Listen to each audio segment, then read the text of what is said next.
is fine, so come on in. We like to, but we cannot swim. What do you mean you can't swim? Hey, stop that mess. Get down to the pool and start your lessons. What is that? The first thing I ever wrote for money. For the pools in El Paso. There was a commercial and everything. Say it again. Can I start? Welcome to Blueprint for Shelter, a Mourning a BLKstar podcast. I'm Dante. I'm R.A. I'm Toy. How y'all doing today? Cool. Doing all This is the right. first time we're trying this. I have no idea how it's going to go. I think it's cool. You got like hard candy in your mouth. I can hear that shit on the mic. It's beautiful. Shout out to the honeys. Yeah, the honey candy there. Shout out to Honey starring Jessica Alba. Yes. No. I was making sure you were Not paying that attention. honey. I'm on That's my probably- toes. You just put me on my Wait. toes. Wait. Don't act like you don't know. It's a very rare. You remember. She was like, It was no. Well, Sorry, Jessica. You cute, though. I mean, But that movie. It's not a good movie. I mean, it was during like It's like the renaissance of dance movies too. Yeah, Like there were a lot of dance movies happening. It's like they during went that out in the streets and was like, you know what? We need to find somebody that looks like a Jennifer Beals. Totally. For Wasn't this Jessica? You mean generation. Jessica Biel? Is it Jessica? I don't know if it's Jennifer or Jessica. It's too. It's like a white lady name. It's one of those white lady names. It's Jessica Biel. Jessica Biel's the one that was. That's somebody else. But Oh, then that's it's- like Seventh Heaven. yeah, Jessica Biel. And Okay, then that's what I'm Jennifer thinking about. Beals is Flashdance. Flashdance And in the L world. You Yeah. took it back. That's your generation. I love that. Don't do that. I'm not trying to. I didn't mean to do that. That was rude. You know what? You were right. You caught me being an asshole. That was. I'm sorry. It's okay. You're good. It's okay. I do remember Flashdance, so that was a solid. Flashdance was hard. Yeah, it was hard. That water on the Also, Yeah. like The could we love talk- yeah. interest in that was whack though. I was like, It was come on, weird, give her 'cause- somebody. He was so much older than her. Yeah. Yeah, and I think that was produced by Harvey. Yeah, that could have been like the beginning. We could move on. Yeah, we should. So for people who don't know, what is Mourning a BLKstar? Because I like this format specifically because it started basically with y'all too. So, it's so much history behind it. Okay, I'll just start at the like little inception parts. Yeah, But, that's good. That's a good place to start. We made an album together, Sweet Oil, when I came back from LA around, what was that? 2007. 2007, 8. And Feeq was like, yeah, I got some tracks. Let's make this album. And so we made it. I found out during the time that we were in the studio, I literally just found out I was pregnant. And so I feel like my son co-created that album. And then Most some definitely. years passed. I want to say it was about 2014, maybe 13, 14. And I'm like, we need to do something else. And he's like, yeah, I got this idea. I want to have like this kind of like black orchestra thing with a bunch of singers and a bunch of like musicians. And I was like, I'm in. That was a Shabazz Palace's show. It was a Shabazz Palace's show. At Mahal's. At Mahal's. It was the first time I met Obnox. I saw Obnox in Fader magazine or one of those. And I was like, who the fuck is this dude? And I looked him up and watched a video. And our friend Gork is in the video. And I'm like, Yeah. like what? Like, who's this punk rock dude? Like, this black punk rock dude. And then our friend's in the video. And I'm like tripping. It's like trippy to see that. And then so that was my first time meeting Obnox, Bim, and Feeq came up, told me about this idea at the Shabazz Palace's show. And I'm like, whenever you're ready to go, let's go. And we went to the studio, and Feeq had all these paper, like a ton of lyrics on sheets, and played a beat and like passed them out, like, here, do this. And I'm like, I don't sing on other people's stuff, remember? I was like, I don't sing other people's lyrics. No, you was past that by then. Kinda. You was past But that this by was then because the sweet oil you Sweet hit me with Oil that was real like heavy. we did 2 notebooks. Sweet Oil. Yeah. I had my own notebook. He had a notebook, and I was kind of like, So when we got into the studio, I got a few through you. I got a few. You did. I got You a did. few You got a on couple. I got a few. It was good. So we went to the studio and James. started recording first, and then this guy shows up, James Longs, and I'm like, who is he? And he's like, oh no, this my friend's dude. Like, he good. And I'm like, okay.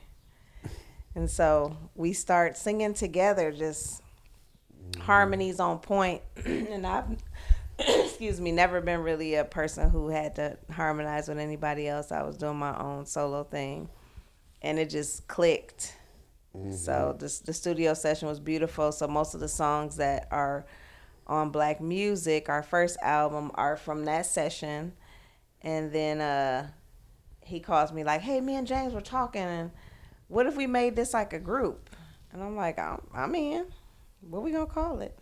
And then James was like, you're in mourning because Gork had just passed. And he was real fascinated with the last Bowie album, BLKstar. And he kept on asking me had I listened to it. And I was like, of course, it's great. And he was like, Mourning of BLKstar. And I was like, Not of. how about Mourning a BLKstar? And he was like, yeah. And then he drew the logo and texted it to me. He drew it on his phone because he had one of them Galaxy Notes. And then, don't do that. Us iPhone users be acting real funny. Yeah. Fuck iPhone. So, the record. so Feeq sent me his picture, texted me this picture of this tattoo, and says, I got this shit tattooed on my hand. This better work. And it worked. Rump and tumblehead at. I'm like, we haven't even really done. We didn't even have a show yet. We literally No, we hadn't played nothing. We had no shows, nothing. And he tattooed MAB on his hand, and I was like, well, I guess we gotta do something with this then. I don't know what came over me to do that. I'm not really. I'm typically not that person of that kind of level of faith, but since then, it feels like my faith. Yeah. It feels like that was the entry point to me actually having true faith, not like fake. Let me get out of church. Let me make my parents happy. Let me fit into society. Faith, But yeah, I mean that's it. And then like now it's like 9 years later. I think it's 9. Yeah. 9 years later, and I mean I'm sure we'll talk more about as we do these podcasts. We'll talk more about the history as people, different members of the collective get involved. But essentially, it's just a collective of composers. Because everybody self-composes and writes their own parts, and we work together, and we got 8 records. Yeah. And so Wow. What if we're only doing this because you got that tattoo? that's funny. What about that theory? This could all be a simulation anyway. Yeah. That's real. Wow. Yeah. That just blew my mind. That's you write it down. In the future. Oh yeah, like something to talk about. Yeah. Yeah, or make something with. Yeah.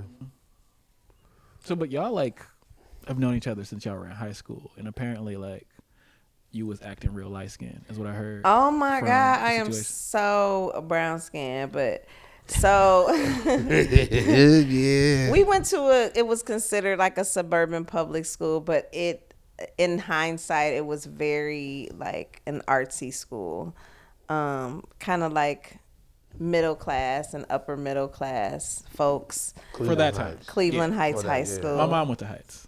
Yes. So well, no, my mom probably graduated before y'all started. Oh yeah. She's James's age. She was James's James's age. age. Okay. But My mom went to Heights too. I didn't know that. Yeah.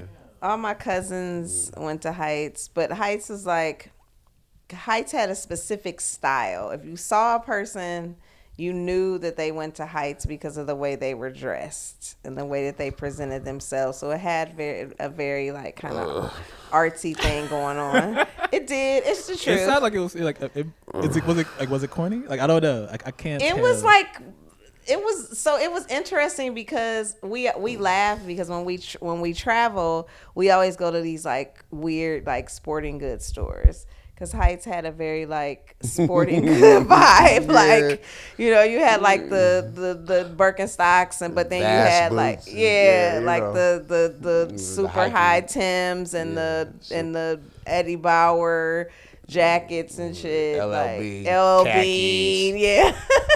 These cats in like 6 Tommy Hilfiger shirts. Like layered, like 2 t-shirts, but you had to see both collars and then like a button down underneath the rugby or underneath the sweatshirt and the socks. Like they sound like villains from like a 90s movie. Oh, like honestly, like a Disney Channel original movie. They It's were like trying, some like everybody was trying to dress like either they were trying to dress like Das Effects, or Tribe.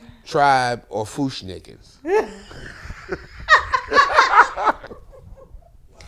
Totally all of that. Totally. Yeah. And so in retrospect, it was dope. every single one of those suckers is corny as hell. But before you say that, A lot of the people we went to school with ended up being like dope ass artists. That's tattoo true. artists, musicians, That's true. Videographers, photographers. That's real. Like all types of fly shit. That's real.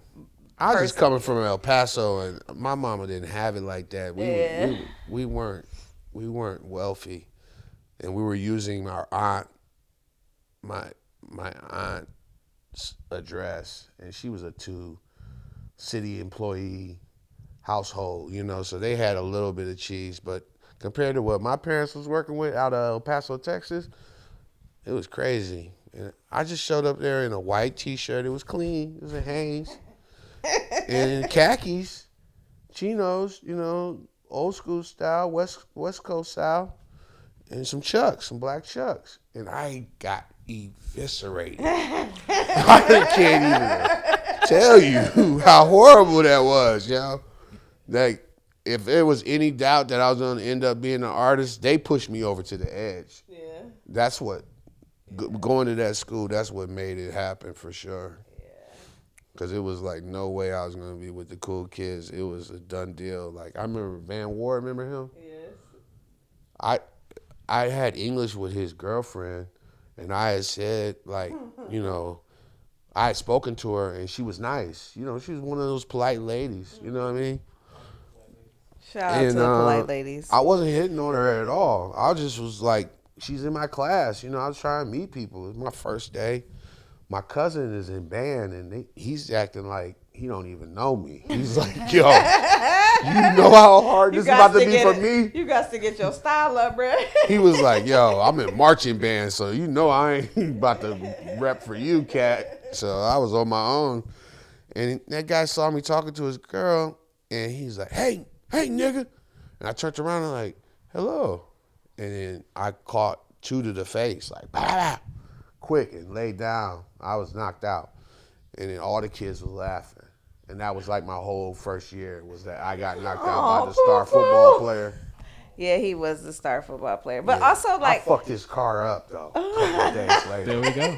Like, they didn't have any idea what I really was. That is a crime that cannot be prosecuted at this point. Yeah, it is. But Heights was also, like, when kids turned 16, like, they had, like, BMWs and fucking Y'all went to the convertible fucking, Jettas like Disney and Channel shit. high school villain totally. like school. This Clue sounds some horrible. cool and shit, like this sounds awful. custom Jeeps and shit. And I'm But like, it was also real creative because, like, we had drama. and Deacon Burns. They had that tumbleweed shit they was doing. Yeah. Remember tumbleweed? Yeah. And so it was like a bunch of kids. Like, Gork was involved, and like we both. I knew him from Boys Town Cats. So Boys Town is. it's like a holding cell, like in between juvie and the street. You know what I mean? Right. It's like I'll take it back. like We out this, here. like Right. it's like an intervention. It's type not situation. a full juvie, but it's Yeah. like a get your shit together or you gonna be in juvie. Yeah, it's kind of like that vibe. And some Now of you them have been people- warned. You have been warned. and a lot of the Totally, you have people been that warned. were there were wards of the state. Which Gork was Foster too. kids. Yeah. Foster folks. Which is strange because I mean I knew my parents and they knew me, but they acted like I was a foster kid that whole time. Goddamn. Well, that's like the Shout whole out to generation the- too, right? Yeah, shout Yeah. out to my parents, y'all. Yeah. Y'all didn't know it was gonna happen, did you? Nope. Y'all's the whole latchkey kids situation. Oh, totally. Like Yeah. I told my mom, I was like, yeah, do you remember in first grade I used to walk home and let myself in? She was like, no. I'm like, yeah, I was like 7. And she just didn't believe me. I'm like, where's your memory? Like, dude, you did. I definitely had a key around my neck, you know? And that was the thing. Like, you put that key around your neck. It was like the original lanyard. Yeah. and, It wasn't no big deal. and you tucked that shit in your shirt and you had one key and you got home and you got in the house If and you you got made brothers yourself and hamburger sisters, and jelly yeah. and you made it work. Yeah, if you got brothers and sisters, you heat them up, make sure they can eat. You ride together or you walk Yeah. together, excuse me. And, you know, that was how it ran. And our world is so different now. You know, it doesn't have those elements of community where everybody's involved. Like, okay, I know you tell your friend as a parent, like, hey, they get out at 3, make sure she get in the house, and everybody kind of put themselves in that position to pose as parent. And now we don't have, our society doesn't run that way. It doesn't have the safety features of like a community in those ways. So parents kind of are on their own. Yeah, so It you wasn't can't like that handle it. then. Yeah, I mean things are way more atomized now. I remember because I used to have to walk home with all of my siblings and my cousins, because my cousins live around the corner from us. So like before their parents got home, mom would say, "Oh, just come over. I'm already at home." But I would run home faster because we had to go down a big ass hill, and I would run home because Pokemon came on at 4:00. And I'm not about to miss Pokemon just because y'all walk slow as hell. Right. First and foremost, That's real. so I got a whooping for that. And I was like, "Yeah, you can't. Because you're supposed to be together. You got to be It's like a together. number. Everybody got to be together. If you're not together, then you fucking up." And I'm like, you know what? You grew up Solidarity. in East Cleveland. Yeah, we So- were on Glenmont. So I grew up on Terrace and then on Roselle, but so in East Cleveland in the 80s, there was this thing called the Green Lady. Oh yeah. And so the Green Lady was this woman who actually went to school with my mom and uncles and older family. And she was this woman who they said would snatch children, but she was painted up like a Halloween witch. So she would wear like makeup on her face. Yeah, you never heard of the Green Lady? No, I've never The heard Green of Lady used to snatch. It's not. But listen, but it was a real I thing. know. It was a real I thing, and know. people would be like, "You gonna get snatched by the Green Lady?" I know. And so I know, but like Atlanta child murders, that was actually a That was a real thing. I'm thinking about the- one of The my whole friends Andre got 3000 snatched thing, by the yeah. Green Lady. One of your friends ran away. Don't do that. The Green Lady was real. No. Somebody in the comments say they knew about the Green Not Lady. you. Don't play me Breaking like the that. fourth wall. Talk to each other. She was I'm real. about to look that up later. Because Look it doesn't- up. I'm telling you, she was There's a real definitely lady. gonna be stories about it. Like people were talking about it. And that Yeah, was we all definitely a talked real about it, and we thing. were scared, and our parents were like, But "You I can't don't- walk home by but no- yourself." yeah, but nobody found out. My friend said she got snatched, but you saying that she wasn't snatched, that she was actually like In them streets.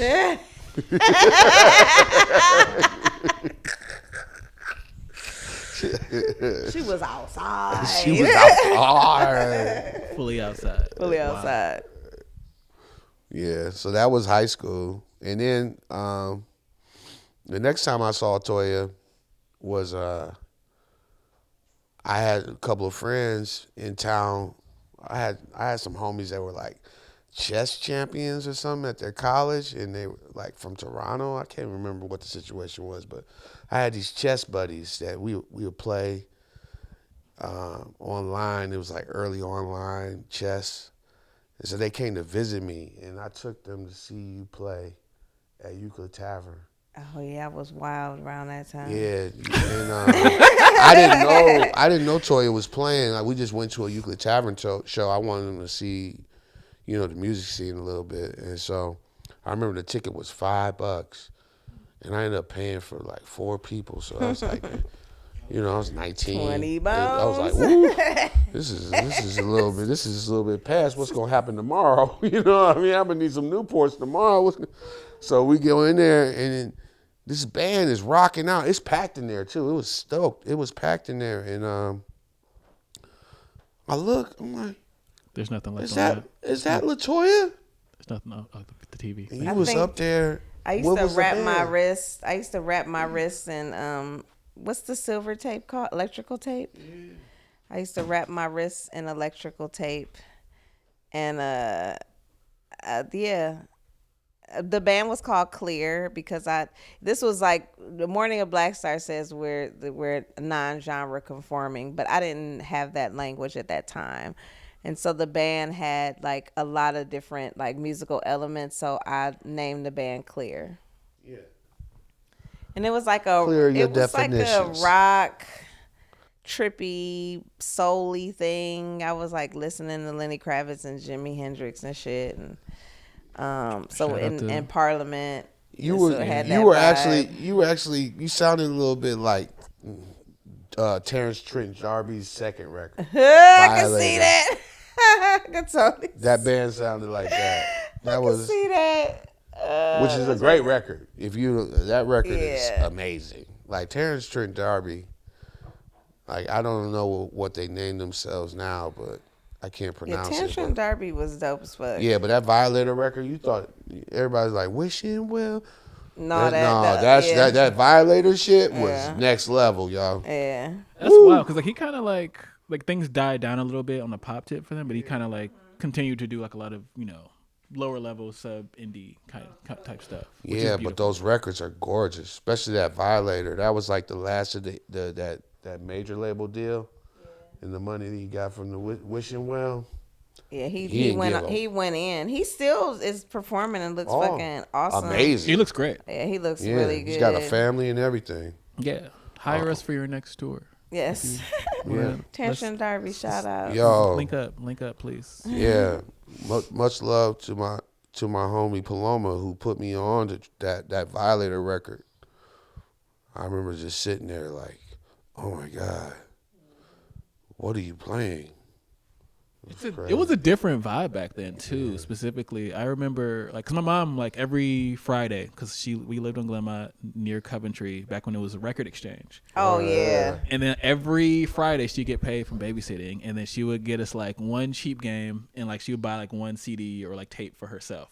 So like I would be getting my new game, whatever, be happy as hell, and then she'd just like be blasting whatever, and then she got so much stuff from that era, and it was like it was an era where people were more comfortable with like mixing sounds, and the things were like a lot more eclectic and like less safe because they were still like that idea of you can have a hit with anything, right?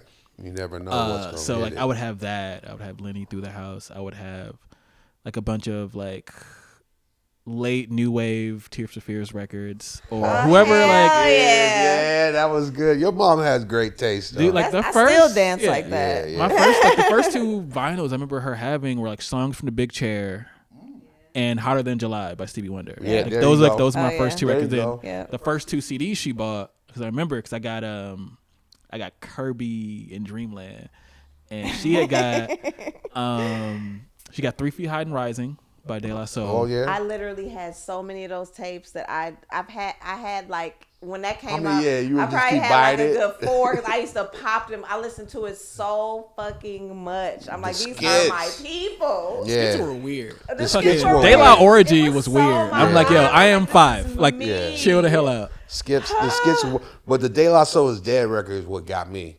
That's That made me start looking for Sons of Berserk.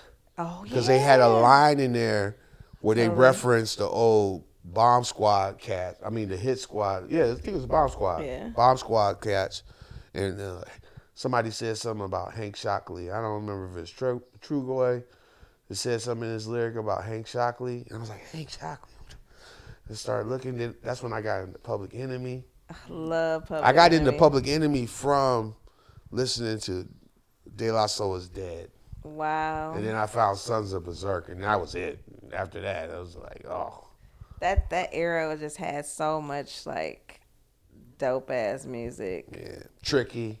Tricky, Oh. love Tricky. Massive I have a Attack. quick funny Tricky story. Oh yeah, go ahead. When I lived in Venice in the early 2000s, Tori's about to stunt on Tricky everybody. Here we moved go. into this apartment that was like directly across the street from this place that I worked. So it was on Abbot Kinney, and I literally would sit at work. There's and, no way he did not talk to you. and watch him walk through his apartment. So I could see him when he was like in his bathroom, when he was walking around. And I was like a huge Tricky fan.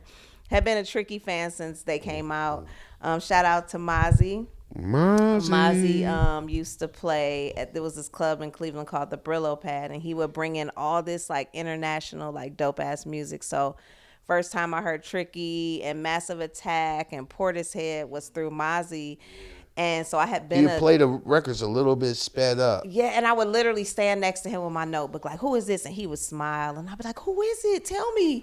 And I'd be all excited, like, "This is the hardest shit I ever fucking heard in my life." Shout out Goldie, to Mozzie fucking I loved Goldie too. He just Goldie. played a bunch of dope shit. Yeah, but he would play it sped up like it was almost like. He would like dance, like it was as if it was an Afro beat, like as if Massive Attack could be Afro beat. Yeah. He was genius for that. Oh yeah, he did. Because then he'd that. play the Fela stuff. He'd get into the Fela bag, and then You literally would stand. I would literally stand next to him. I would go smoke a joint in the bathroom, which was illegal, and then I would come stand next to him with a notebook. I used to bring my 17-year-old little brother into the Brillo Pad. That shit was hard. And because his voice is like, hello. So he would just be talking. I met so many people because he was the connector. Yeah. Oh, this is my brother. He's a poet. You know, that kind of vibe. Yeah. I'm like, man, I love that guy for that. Mozzie was dope. But I wish I could have kept him that age. really wanted to, like, I could watch him. I watched him every day just walk through his apartment.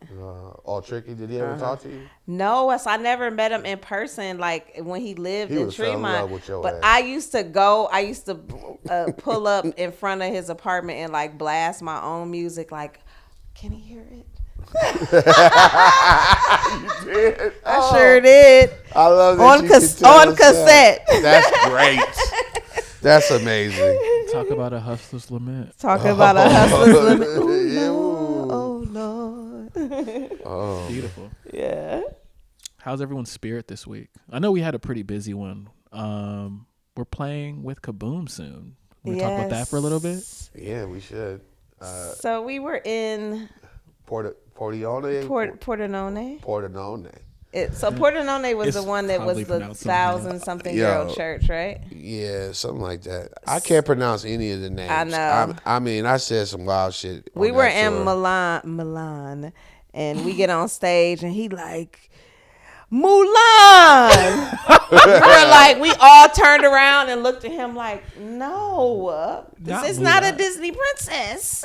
Yeah. The best Disney princess. Too, The best honestly. Disney princess. She's But- a go. But in true fashion, you know, you guys shame me, but I ate it perfectly. Yeah, you did. That's true. So you got to eat it sometimes. Yeah. It happens. You know, sometimes you're in The Hague and you call it Amsterdam. You never know what's going to happen. Yeah. It's not the did I do same. that too? Oh. No. Oh, I You did do not. it all the You time. did Be like, Amsterdam at the Hague. Oh, They're that was like, lying. no, that's not the same place. But it's okay. But we were in Pordenone, and this it was a convent at some point. It was beautiful. It was over 1,000 years old. Yeah, And it felt like it was 1,000 It years felt old. like it was 1,000 Yeah. years old. It was gorgeous, and we were backstage, and it was our first like Mourning a BLKstar international tour after we had done Berlin, and we were in Berlin for like almost a month doing the We Are Going to Mars with Christoph Winkler dance company. And I was talking to Teresa, and I was like, when we get back, we should try to figure out a way to work with an orchestra. And I would love for us to just like work with an orchestra to reinterpret some of our songs. And Teresa, as Teresa is, like jumped right on that shit. So when we got back, I was talking to Feeq about it, and we were talking about what it would look like to take these songs that we had and recreate them with an orchestra. And then he came up with this script.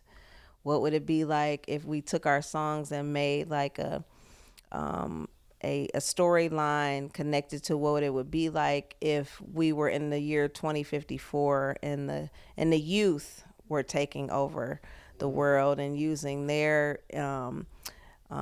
expertise and understanding of what we did wrong in the past to create a better future.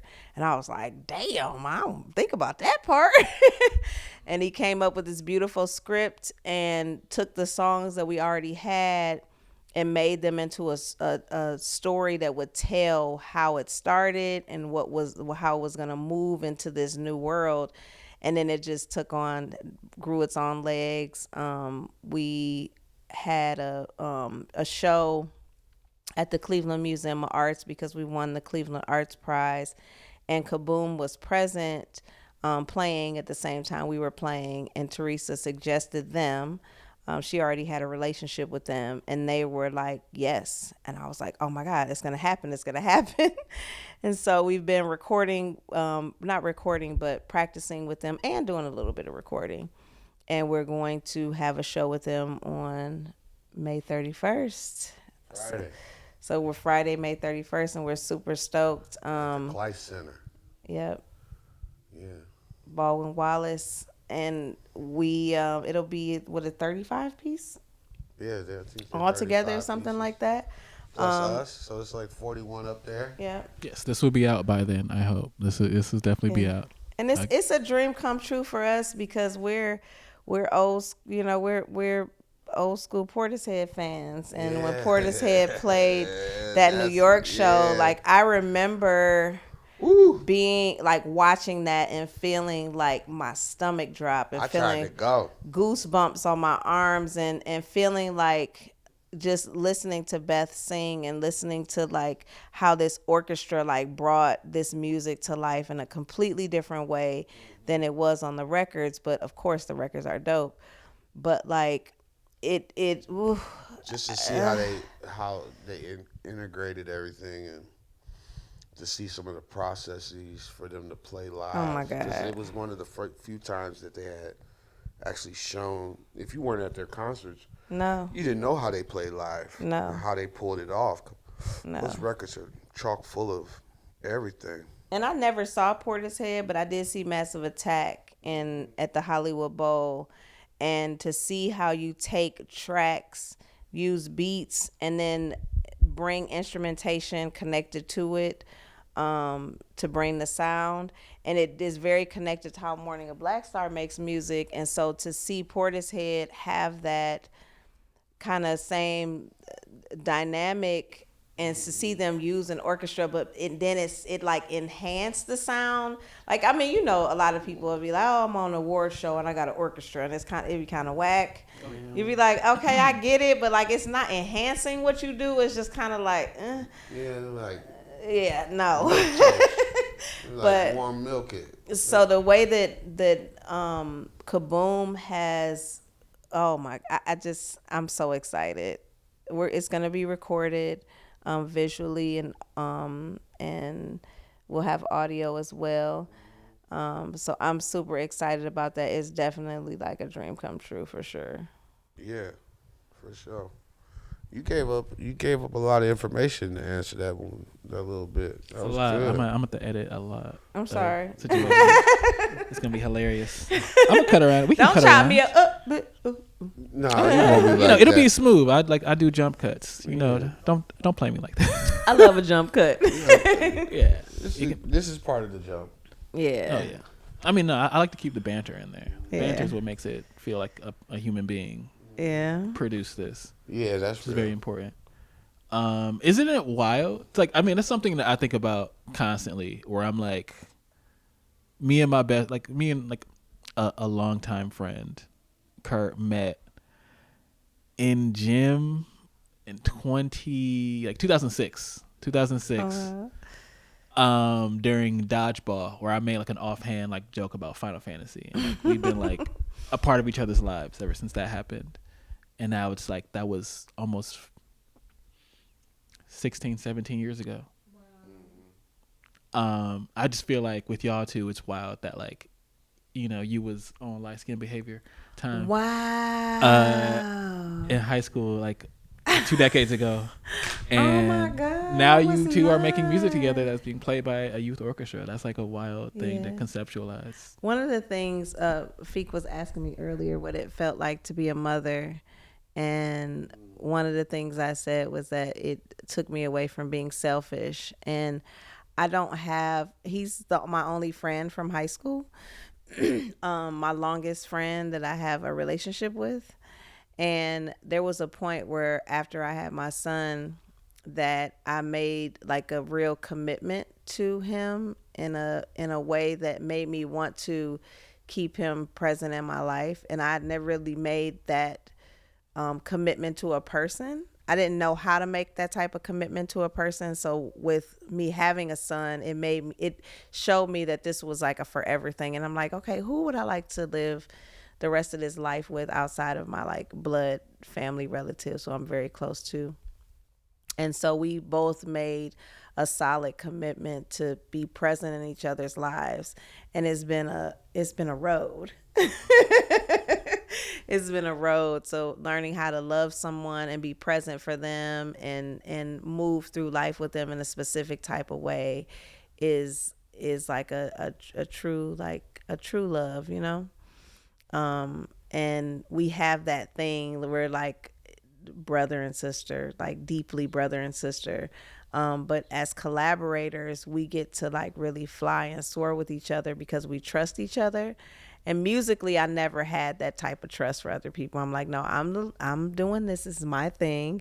But with him, I can really move in a different way than I had moved before, making music with him and being like making that commitment with him. So it's a beautiful thing. Interesting connection. I mean, it's like it's wild too. 'Cause I think about when I have met Feeq and I'm like, this nigga don't like me.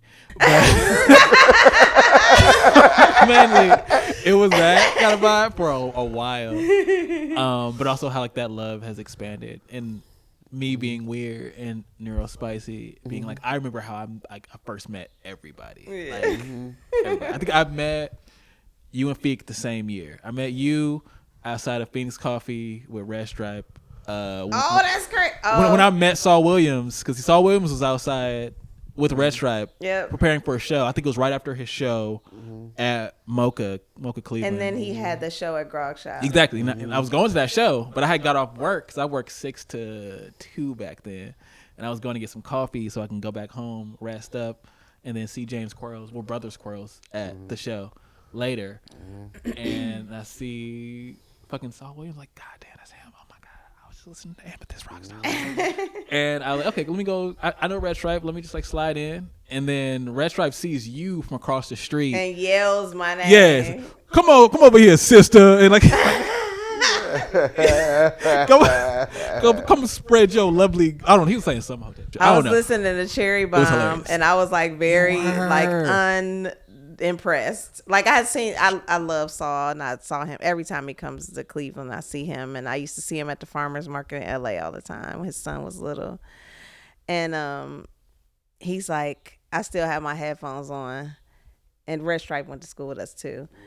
And Saul's like, what are you listening to? And I was like, Cherry Bomb. He was like, what? Oh, that's that new shit. I'm about to listen to that. So I ran into you, I think, at a later date. And I was talking about Cherry Bomb. I was talking about Tyler a little bit, but I was talking about how much I liked Tyler. I loved Smuckers from that record specifically, which is like one of my favorite songs. Yes. Still, it's like my problematic fave, honestly. Yes, that album is fucking It's a great record. That's wild that y'all met that day because I was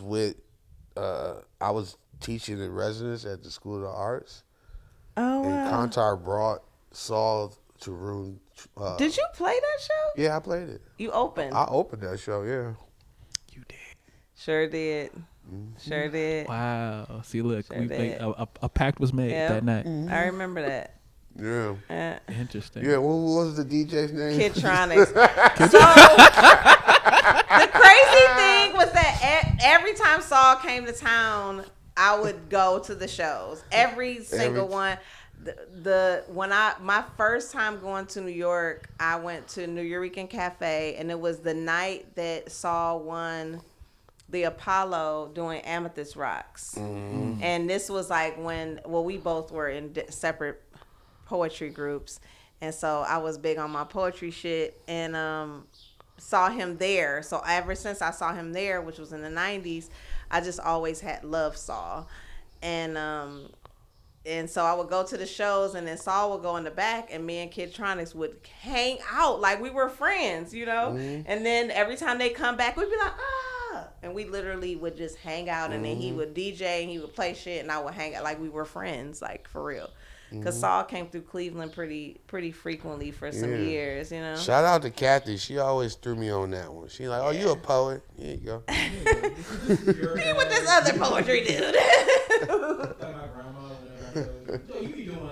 I never read a poem for a Saul Williams show. I felt like it was disrespectful. I just played beats. No, yeah, it was you didn't. And then it was I think that the first one was when he was doing not Amethyst Rock, excuse me, Niggy Tardust. Yeah. And he had these like pieces of shredded newspaper, and he was like throwing it in the crowd, and I was like, he live as fuck. Yeah, that was a great show. That shit was hard. That was a great show. That shit was hard. I remember that month because I played with Prefuse 73, and I played with Saul, and I played with what was that guy's name? He was like a left field rapper too. Who? Oh. What do you look like? We could do a guessing game. Brother Ali. No, it wasn't Brother Ali. It was. What was it? Atmosphere. I opened up for Atmosphere before, but it wasn't him. Knew it. It's a point for me. It's 1 point. I got like 18 more. I can't remember his name, but that was like a crazy time because it was like I just like started feeling like I knew what I was doing. It was starting to like form up on the beat side of things, and every time I didn't do any vocals. No, I just played beats. Yeah. Just played beats, and wow, I kind of glossed over those moments. It's funny to talk about it now, but those were really formative days. Oh yeah.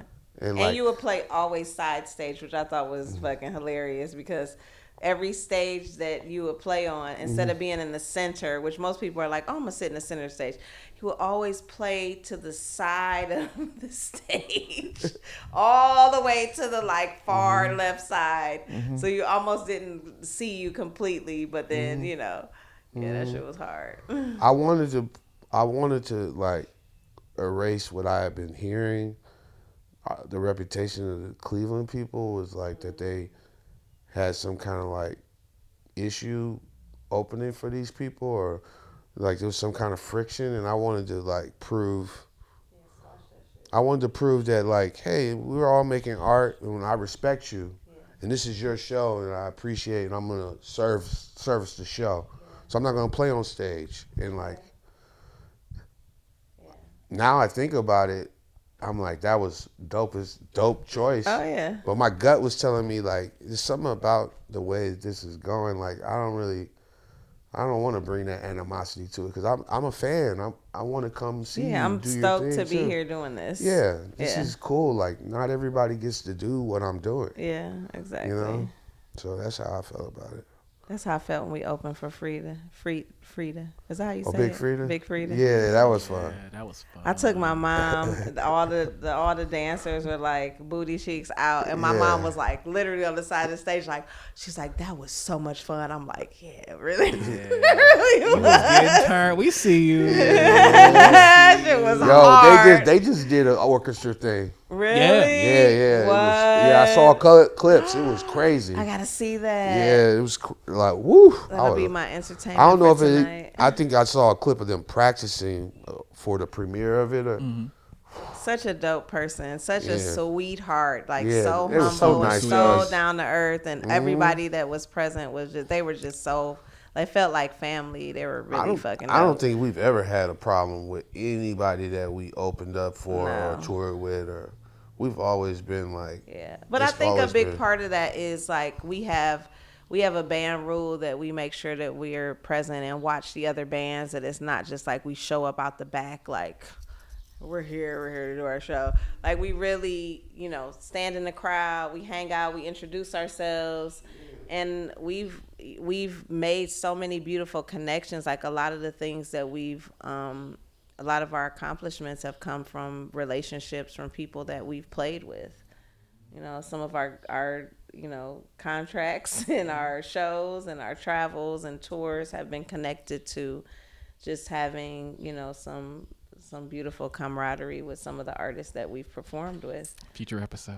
Yep. Stay tuned, please. Stay tuned. So many stories. Yeah, so many stories. We got some fun ass stories. I think keep that under wraps. Yeah, this is pretty good. Yeah. I can't wait to see. Toy is like a premium yapper. That's why I wanted this to happen specifically. I'm like, yo, some solid yaps is going down. We like the prompts. Yeah, it's couple endless. notes. I'm with it. I'm with it. You with it. Shout out to Danny Brown. Okay. Hold on, before we even get into that, because like there is like something about Danny Brown playing Cleveland that just makes him lose his goddamn mind. I don't know what the hell. Can I tell you a funny story? Yes. So Danny Brown played Cleveland. I had seen Danny Brown a bunch of times, and it was not a lot of people there. The one show, and where was it? It was at the Grog Shop. I was probably there. Yeah. It was me and my little brother. What's the song? I think it's called Pills and Blueberries and Peels or something like that. So he plays this song and like everybody gets on stage, right? And starts dancing. I also get on stage and start dancing. And he got so overwhelmed, he like eventually like left the stage and didn't come back. Do you remember that?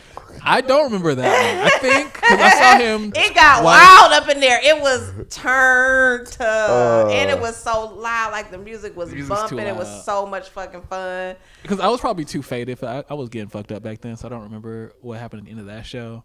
But the one I remember taking my little brother to, or I went to with my little brother, was when I think Smokescreen had opened. Oh, okay. But then also it had Kitty Pryde, who was like this like tiny that white girl. That was the same show, I think. Was it the same show? Yeah. Because he didn't have a tooth in. Like, he was. Yeah, he It was did the not. Danny Oh my Brown God. with the little, the little swoop. The Misfits. The stoner hair, like the white boy stoner hair, and the missing tooth. And I was like, oh my God, I want to put my tongue in the hole space where his tooth is missing. Because the show But just I kind didn't of get a chance, ended. and I was really upset. I was disappointed.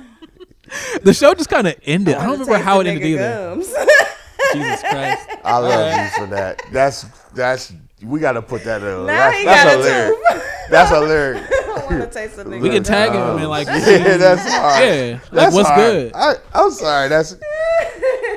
That should be the first thing that comes out your mouth on something. Shout out to Danny Brown's missing tooth that now is there. It's like Yeah. when Nas got his tooth fixed. That's a future Black And Star Fabulous. song, I'm like, for don't sure. fix your tooth, nigga. Leave that shit chipped. I mean, that's the one goal I had. No, It's Fabulous just- should have yeah. fixed his. Oh my God, no! But like No, that Nas's was sexy. I Nas ain't want him to was. fix You talking about his. Fabulous or Nas? Two different rappers. Fabulous was like more. He had more Yeah, missing. Nas no. had just like a little. No. Nas, you could still rock. He just cute anyway. I It don't was give a cute. fuck. That Yeah, nigga had Nas was a couple cute. teeth missing. I But was just Fabulous like, had that look like, you need to get that tooth fixed, my guy, because this ain't Jesus gonna Christ. be your life forever. Fabulous. This ain't gonna be your life forever. I'm hoping this project makes enough money so that I can fix my teeth. Your teeth are fine. Yeah, yours work. There we go. Yeah, you got nice lips. and But good shaped that eyes. was an interesting show, just in that, like, because he did that thing where like everyone rushed the stage. He played Toxic, I think, that Beano feature or whatever that he had. It that was came out- it was a Triple X tour. Yeah. And that fucking Bruiser album. Gang- it was a Bruiser Gang It tour, was yeah. a Bruiser Gang It was a Bruiser tour, Gang and that tour, shit yeah. was motherfucking terrible. It's ridiculous. I've never been that sweaty at a show, and like I've seen Sepultura was- and Slayer twice. Like that shit. Like I've never lost it that much. But goddamn, Horror was my sweatiest show. that was fun. That was a fun show. What was the guy opening him? Ghostman? Ghostman? Yeah, Ghostman. no, Ghostman close. Ghostman. Ghostman closed the show. Ghostman was the headliner. Yeah. But Horror, Knocked them out off stage. Killed honestly. that That was motherfucking great. shit. Amazing show. They were like climbing on the ceiling, and it was like, what was that? Like grog too? That was like Grog too. That was like sexy. Solid 3-piece too. Like it was just like them was two and a sexy. drummer. It was like when COVID happened, it was the one show that I thought about a lot because I remember the closeness of feeling my body like surrounded by other bodies. That shit was sexy. Yeah. Shout out to Sexy Mosh Pits. What's the name? Brown Sexy Mosh What's the name Pits. of the dude, the orchestra dude that works with Ali Shaheed Muhammad, and he did that shit with Ghostface? I can't remember. It's right on the tip of my tongue too. I wish I could. Bad, no, not good, not that one. No, not them. It was the other. It's a brother from L.A. Huh? And he's like man. I don't want to respond on the Googles. You trying to look it up? I'm not gonna say anything. I look up stuff. I be like, Siri, It's who okay. was the It's okay. It'll come. But it was a Ghostface show at the Grog. It's one of the few. He's played there a couple of times. That show was so thick, and I remember Love Ghostface. I met somebody Tony. there that I never saw again in life. Like a little shoddy. Yeah, I met somebody there that I never saw again in life, and I've never, ever been naked at a show, but I was naked in a corner of the grog shop where other people could see me and her. I was naked in the show. Metaphorically. No, I was naked. Oh shit! Wow, what do you mean? What happened? How My did that pants happen? were all down on my ankles, and her pants were down on her ankles, and she was backing up on me In the show? at the show. I never heard this story. Yeah, Wait, what? it's the only time it's ever happened to me, and I'm not that guy. Obviously, you know Never that. heard this story. Look at what a podcast could do. Oh man. But I'm just thinking about packed shows. I'm thinking about packed shows. It's fine if this gets cut, but It won't. It won't, and it won't. but maybe for like years after, and this was early. Never like, saw her again? yeah, this was like 2011. So like, yeah, never saw her ever again. Sometimes it happens like that though. And I had an extra ticket. That's how I met her. What do you mean? Gork was supposed to come, but he played me. He didn't show. I got him a ticket, and I just got off work. It was that packed. It was packed like that, and nobody gave a fuck what I was up to, what we were up to. They were like they were rooting for you. Shout out to We were all Ghostface, rooting for you. It was Yeah, the nasty exactly, time yeah. in the corner. It was right over there by the booth in that little corner. It could work Yeah, over no, there. exactly Yeah. that It could booth. work You know there. exactly that corner. Yeah, Yeah, it could yeah, work. It could work. It's a packed show. Just see. Go to work. It could work. Yeah, it's happening. Yeah. I mean, that's kind of almost what happened when me and Toy and Anderson went to Hot Mass in Pittsburgh that one night. Oh my God! You And it was talking just about people- a sweaty, hot? It was wild in there. Motherfuckers was sucking and fucking. Like it was Sucking real, and fucking. It was smelling and dripping up in that boy. That was fun. like I felt weird for wearing a shirt there. That's how. That's how Yeah, it was. you felt overdressed. I'm like, dude, am I supposed to take my shirt off? Like, Yes. am I supposed to have my nipples out in here? I've Titties never succumbed to the frenzy of any crowd except for that one time. I think that No matter what was going on, no matter how engaged I was with the art, I never let the frenzy of the moment come over me and let myself be a part of it. I'm always like watching on the wall, kind of like, and I think about like how many moments I miss, not like to have my pants off, but how many frenzied moments I missed attempting to project some level of composure, Yeah, the composure is the thing. I think, especially, I don't know what it's like for you, but sometimes for women, it's like you're supposed to have like this certain type of like way that you present yourself. And then you have those moments where you're like, I want to take my shirt off. And and it feels okay to feel that way, but it doesn't happen that often. Yeah. I think places that like have a little bit of cultural scarcity or resource scarcity will make you feel bad for shining. And so you internalize the wrong things, and you're not making space for anyone else. You're not even being effective, really. You're in your head, and you're like, kind of like, you're not engaging or being a part of the community. Actually, you're just projecting as if you are, and like, you rob yourself from those moments of growth or moments of reflection or moments of joy in the reason why you're there in the first place. You know? It's just like, I wish somebody would just give out a handbook to young artists, like, hey, how you are when you open up a pack of Pokemon cards. That's you. That's how you should be at all times. Yeah. It's okay to be excited. Yeah. And to let loose and have a good time, and then not feel like you have to like. Yeah.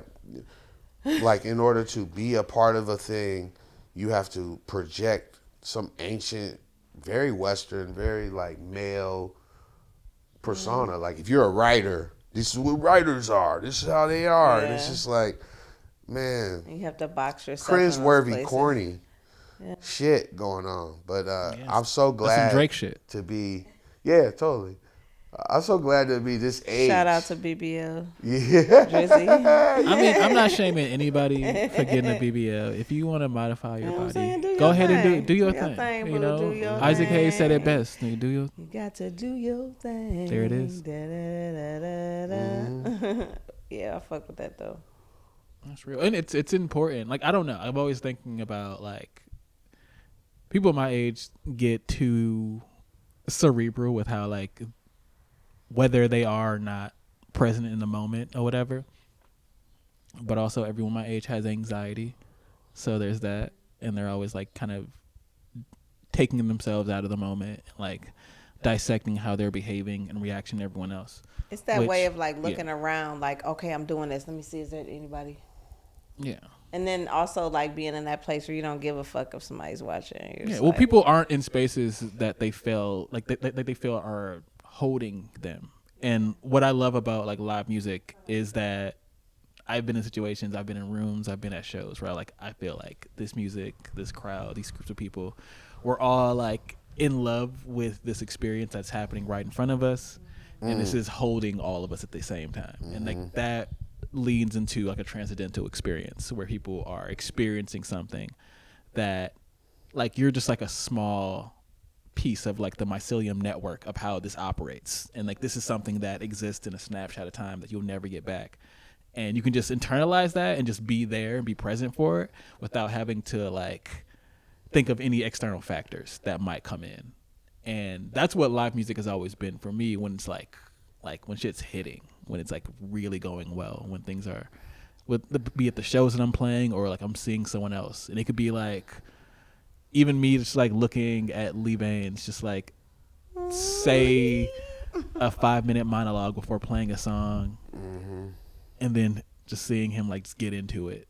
Like those moments are like really precious, and those moments are for everybody. These moments are like accessible. These moments are what makes us human in the first place. It makes me think about the show we had in Italy. Where were we? The one where they were singing back to us. Oh, Savona. Savona. I wanna kind of say that I feel like that was one of my favorite shows. It was a small venue, and it was packed. And when we got there, I was like, oh, this venue is small. You know, like the stage is small, but it was packed out. They were singing. It was sweaty. It felt like we were together. Like the crowd and us were like one thing. It didn't feel like, oh, we're standing up here performing. I mean, they literally were singing with us. Like our song took on like it was like 20 minutes extra. I don't know. what I'm looking for. And they were going back and they sang it, and it was beautiful. And it was like a moment where I really felt like pure joy, like pure joy. I think that memory is the reason why nobody freaked out when they were the last one to pay us. Via it took that venue like, I don't know, like 3 months to give up the cheese for that. They gave us good dinner and hospitality was killer. Their hospitality, the vibe was so great. No one complained. Yeah. We were just like, whatever, we'll wait. Yeah. But it just, I feel like and this is weird, but sometimes I think like, oh, and I'm like super, super old. And I'm sitting outside and I'm thinking about moments that like highlights of my life. Like I'm definitely gonna like think about that show. Yeah. That show did something to my whole like soul. Oh, yeah, for sure. And all the little Italian cuties and I was like, oh my God, should I like indulge myself? Yeah. Maybe I could dip These out. Some little cuties up here. Every place you were thinking that you were gonna dip out of there.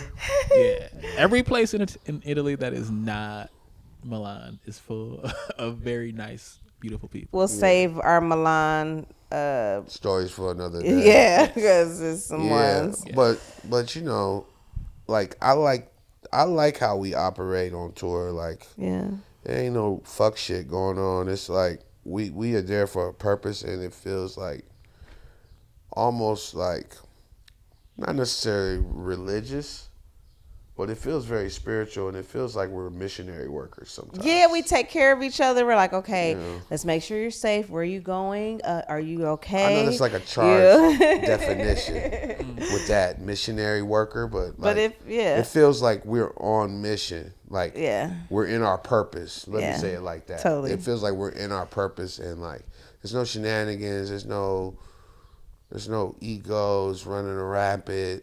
You know, we're very respectful to everyone, and everything goes off without a hitch. Even if there's like issues with the venue or maybe there's some sound stuff or whatever, we operate at a high regard, and like that really makes me happy to tour. Yeah, you know what I mean. I would love to like. I never worry about BLKstar on tour. No, we know how to handle ourselves. We don't embarrass each other.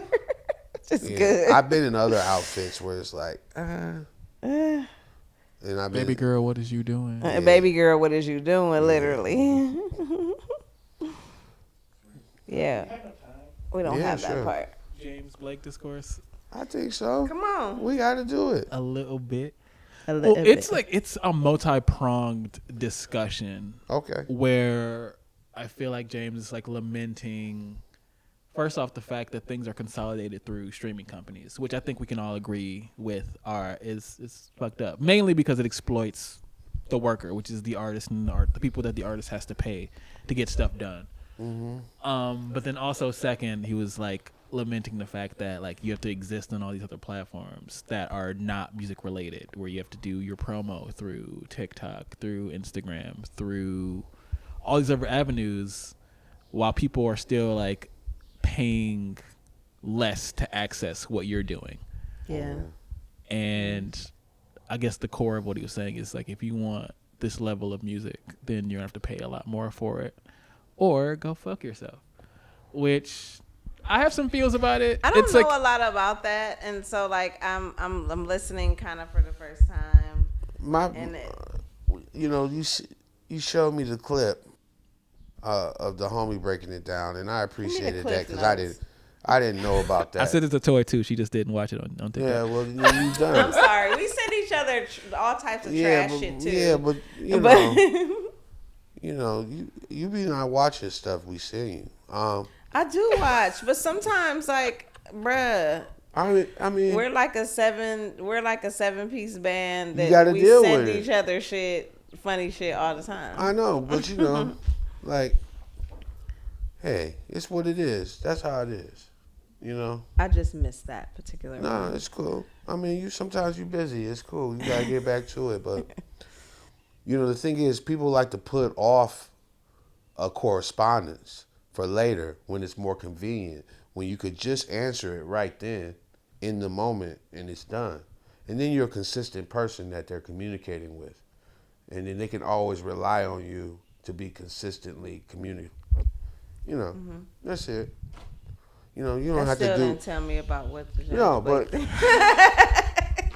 that's real. That's what I want to know. Okay, yeah. I mean, I went on a tangent, but I mean, we was gonna call this what Black Star Rants. Maybe. Yeah. But now we got Blueprint. Rambles. It was Rambles. Yeah, Rambles. Morning Rambles. Yeah. But this is Blueprint for Shelter. So now we're gonna shelter you in, and Dante's gonna tell you about the James Blake thing, and I'm gonna tell you what I think about it. How about that? Tell me about the James Blake. I literally just explained it, but that is a thing. I wanted to know exactly what he said. I mean, essentially, he complained that they ain't popping. He ain't popping like that no more. That's how it felt. I mean, that's how it felt. It felt haterish. I didn't get that from the statement. I feel like there are a lot of what I would want to say larger musicians, like people in the music space, like a Halsey, like a James Blake, who are annoyed at the record labels for like having to be interactive with their audiences and having to make stuff that is not like within their original wheelhouse as a musician. Where like, oh, you have to make like quote unquote content so that I can like let the algorithm know that I am making stuff and I'm still making music. It's like it's an advertisement for the projects that I'm producing that already takes up a lot of space emotionally. It's another labor that is not of love for them, and they are reacting to it.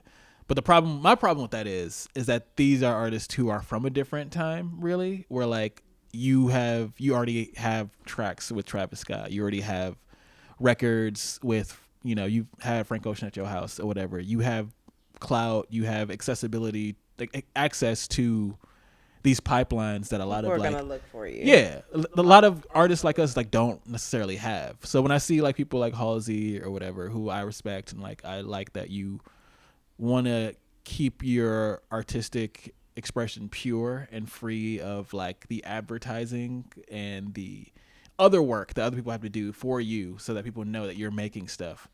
It seems a little out of touch. And I'll explain why. Mainly because people romanticize how artists were put on back in the day. We're like, well, you know, people didn't have to like make TikToks to like make sure that they were known to get played on the radio. And I'm like, yeah, that didn't happen. Yeah, you had to go do promo. You had to go do promo or tours. Somebody. You had to go you sit had up radio. You had those radio networks. You had VH1s and the MTVs and the Box and all these places where you can interview and you can play your videos, and it was video based and art based and magazine based. And now we don't like really seek out the magazines for advertisement in the same way that we did in the past. I mean, you can peel that even deeper and say that like to get those spots in the first place, somebody had to make themselves uncomfortable with another person so that they can get their artist on that platform or whatever. That part. We don't really talk about how the power structures existed or continue to exist. And I feel like that is a conversation that's happening now where like the platforms and the people who are platformed are now kind of being exposed as like awful, horrible people who have been famous for such a long time and have been abusive for such a long time. People just didn't say anything because they're like, oh, I don't want to fuck up my bag, so I'm not gonna say shit about yada yada. But like the payola stuff, the sexual abuse, the promoters. I remember there was a documentary that came out recently as I forgot her name, D something, who I think worked with Dr. Dre's label and was like a huge A&R for a bunch of artists. Like she was the reason that that Mary J. Blige Method Man song happened. Oh yeah, I saw that. And then she was assaulted. Yeah, I saw that. And then, you know, people just didn't take care of her. And we talking about D Barnes? D Barnes, yeah. And that was a story. I mean, that happened in real time. Like people were talking about it, and nothing happened to dude. And she spoke out about it, and people still didn't do anything. That shit's still going on. Yeah, that's happening. That is how the music industry has operated before. Like there were other platforms people could just like make a video on TikTok and have a hit song. Really, I remember I remember my MySpace. I used to love my MySpace. So, I mean, it was called MySpace, but I remember my own MySpace, and I remember Flying Lotus having a MySpace, and all these people that are now industry standard having these MySpaces, and we were sharing. People were sharing things, and you were hearing all this stuff, and you felt like you were taking it upon yourself, and it kind of fit with what the artist I was, because I always been a backpack. I got the books in the backpack. I got the tape in the, I always been Ready like to that. I go. never really had anything pop where I had, any sizzle. I just was plugging along. So sometimes when I hear these exposés from like more famous artists who are, and I respect James Blake. I like some of his stuff. And I like Halsey. They're like a little bit younger than me. And it's that age group where it was still remnants of the way shit was working in the 90s, but they were making, and now it all starts to fall apart. It's that age group that's just a tad bit younger than me, but like, of course they're quite famous, and the way that they complain about these issues, it's like there's nuance there that you're not talking about, and you're only talking about it from your personal viewpoint, and the way that you sound could possibly, I'm not saying this happens, but it could possibly discourage a younger person from even attempting to go there. Just I'm just not going to even Make it feel impossible. yeah, it almost. just feels like that's what it is. Like, in the 60s, you had to go to the radio station and sit with this motherfucker. And somebody probably gave him a little money to play your record. And now, none of that's happening. Now you got to make a little bit extra shit and get on the TikTok. It's like, you got a major label deal. Don't sign with a major if you don't want to do none of that shit.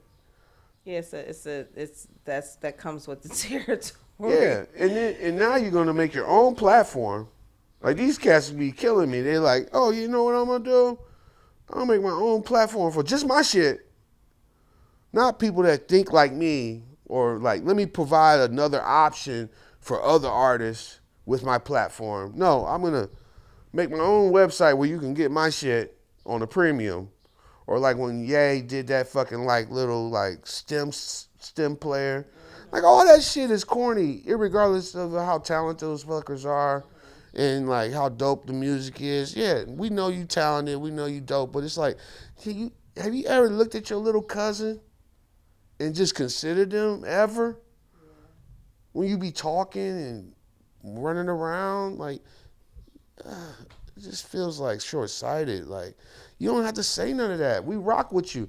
You know what? I'm getting off my label and I'm going to do my own independent thing. I'm going to investigate what that's going to look like for me. I've always used these industry standard processes, and I have some complaints, but I'm going to say more as I go. But, this is what I'm going to do now. And everybody will be like, James Blake. Yeah. Uncle to shit. That's another thing. I mean, that's just to reel the conversation in. Yeah, I'm sorry. No, not to you. Like, no, it's just, it makes me think of like being in those times, and then like you had Master P. Right. And Master P was like, I'm about to do this shit on my own.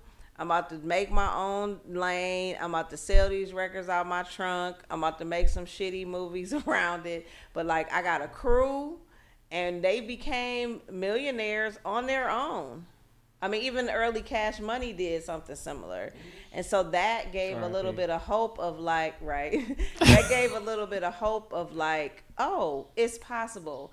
And so you want, as an artist that may be coming up, that wants to figure out how to make it, how to do this thing, how to get some people to watch them or pay attention, they gave a little bit of hope of like, I could do this.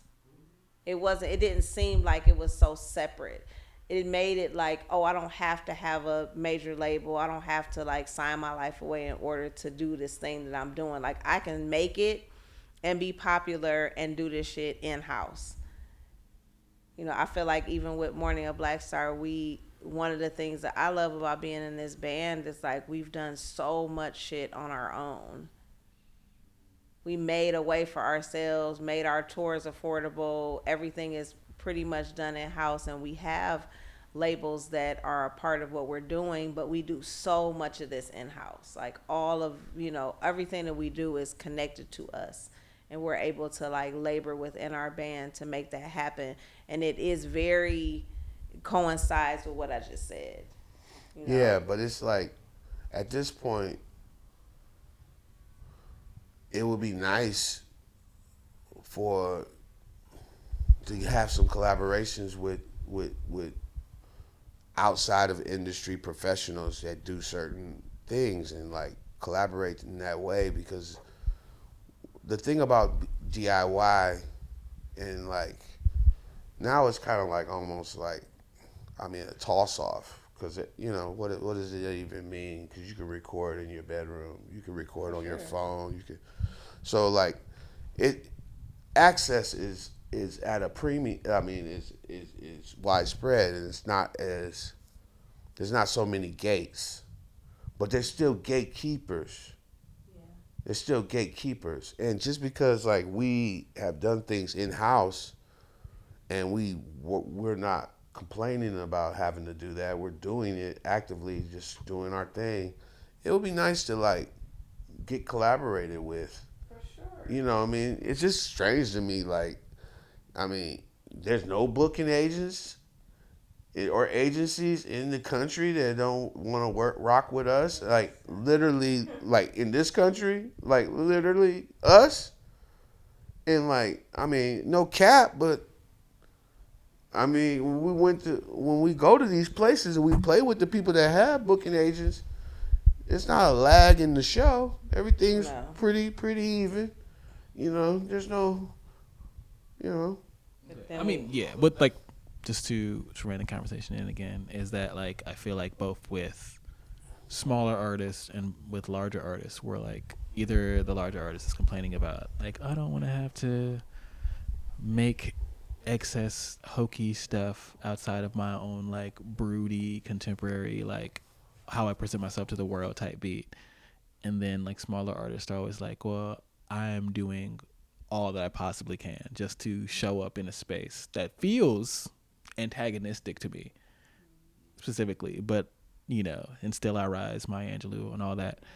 And I feel like it's two heads of the same coin, whereas like capitalism doesn't make art sustainable, like a sustainable resource for us to get our needs met in the first place. And there will always be this lack no matter what side of the coin you're really on. And that like when you are making dope stuff and then like you are globetrotting, you are doing all the things, you're checking all the boxes, but you don't necessarily have like the industry cachet or the capital or the numbers in whatever cultural capital for people to like take you seriously, then you're like, you know, written off. And then when you are there on the other side of that, you are told that you have to do extra stuff because capitalism requires infinite growth. And that's not how, there's only so many people there's like 8 billion people on the planet. Only a core group of them are going to engage with your stuff consistently. So artists are like, they're cool with reaching out. Like, we want to like make stuff for y'all. We want to make stuff for people to engage with. But once you find your audience, like, where do you go from there? And then you have these big labels who will be like, we got to make more money. We can't have return. More. We got to peak here. But now you're like, you're dipping and you're like, you're writing, but you're not like, we want back to that other peak. And they can't stomach that. Oh, people were really interested. You got exposed to a larger place and a larger audience. And then 30% of those people sticked around and like really fucked with you and like really want to engage with what you're doing.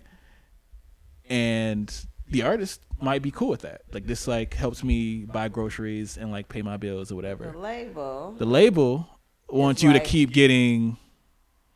You need to get, where's that other 70%? I need you at 100%. I need 100% of the people to pay attention. Yeah, but I mean, yeah.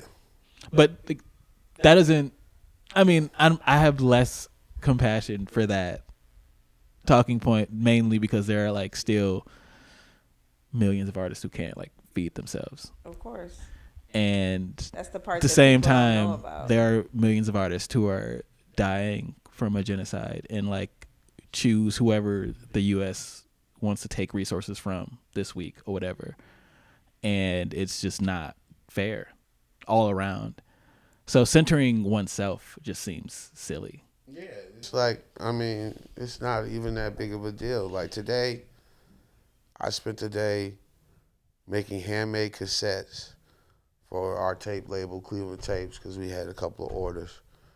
And I don't know. I woke up kind of like in an anxious mood, and doing that task, just and knowing I was gonna see you today, and like get to hang out for a long period of time and hear you express, and like be with my bud and be with my bandmates and like do this cool thing.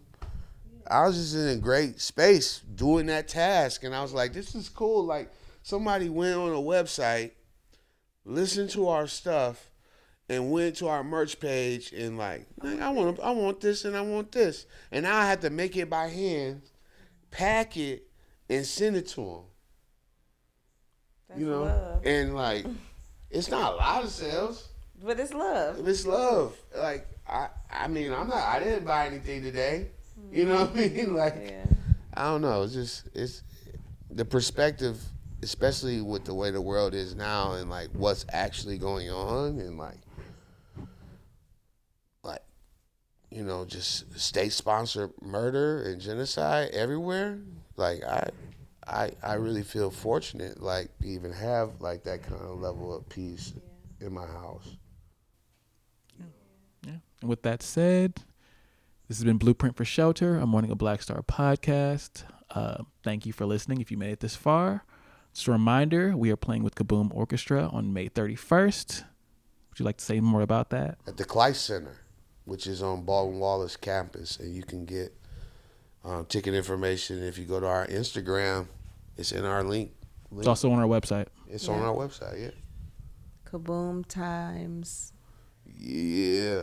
Mourning a BLKstar. All right. Much love. Peace.